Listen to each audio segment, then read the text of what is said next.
ويخضع walaalkay cali soo dhawow suraalku ka dhacay maxaa dhacay suulaan ma qoys البروس روح يوم العربية لا حبا اسك صدر كشتك وراي ولا تلك واحد نقدر انه حتى اذا كبا تذكر انا ما حدا تاني لبس ولا اسكت بحرناو walaal runta haddaan kuu sheego dadka carabkooda marna kama amahalis marka aad buwanta waxay ku leeyihin oraa shaqo balay 80 kiilo wey 160 kiilo wey yah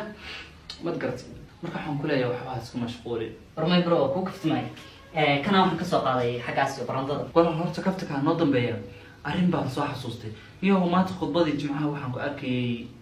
adigoo sidaan u fadhiya ma ogtahay walaal nabiga sallallahu alayhi wasallam fadhiga noocaan oo sidaan loo fariisto waa uu nahiyay وني برو انا fadhigaas waan jeclahay hadii ana saas u fariisan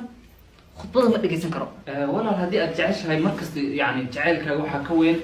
amarka nabiga sallallahu alayhi wasallam nabiga sallallahu alayhi wasallamna waa uu nahiyay fadhiga noocaan naha nabiyu صلى الله عليه وسلم عن الاحتباء يوم الجمعة النبي صلى الله عليه وسلم ونهي عن الاحتباء يوم الجمعة إن سيدان وفرستو أما سيدان